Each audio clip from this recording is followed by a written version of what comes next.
I'm going to move on and look at some of the current global problems that are taking place. And so one has been population pressure. And the question is, how many people can the Earth actually support? And we've seen dramatic population growth in the 20th century. If you look at population growth as far as the world history goes, back in 1650, the global population stood at only 500 million people. By 1950, it had jumped to 2.5 billion people. Well, since 1950 to present day, we are now at 7.7 billion people. And so the population growth has dramatically increased in the past 7 or so decades. Now, up until this point, food production has been able to keep pace with this population growth. And there are some signs that population growth is beginning to plateau a little bit. The average growth rate has been gradually declining since the 1960s. And so things are starting to, in some cases, level off. And overall fertility rates have been declining over the past 2 or 3 decades as well. And so the question is, how many people can the Earth truly support? And there were scientists that studied this in the 1970s, and they actually estimated that by this time, we would have exceeded the Earth's carrying capacity. But what they didn't account for was new technologies. And new technologies have led to increases in food production that have allowed us to feed our growing population. And so estimates are all over the place as far as how many people the Earth can truly support. Some estimates are as high as 12 billion people or so.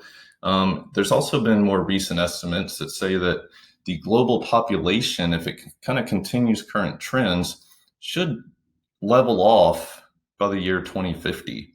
And then the population would remain kind of steady after that. The dramatic population growth has had some negative impacts on our environment. Increased urbanization, the growth of cities, has led to an increase in pollution, and gas emissions and coal burning are contributing to things like global warming. And anytime you try to push for population control, it becomes a highly politicized issue. Some developing nations see it as a form of racism. Also, some cultures still favor large families, for example, India. However, some nations have been very successful at curbing their dramatic population growth. China, their one-child policy significantly reduced their population growth rate. However, it also had some negative effects as well, such as increases in females being put up for adoption because in China they still preferred males. Another growing issue is global poverty. And poverty is caused by inequalities when it comes to resources and income. And what we're talking about here are kind of entire nations that suffer from poverty. And in a lot of ways, this is a legacy of colonialism and imperialism, where parts of the world, like Latin America and Africa and Southeast Asia, were forced to become economically dependent on the West, and they remain that way all the way to present day. Another growing problem, labor servitude, is actually increasing. Even though slavery was abolished across the globe in the 1960s, we still have forms of forced labor today. Millions of people are forced into bonded labor or debt work or sharecropping.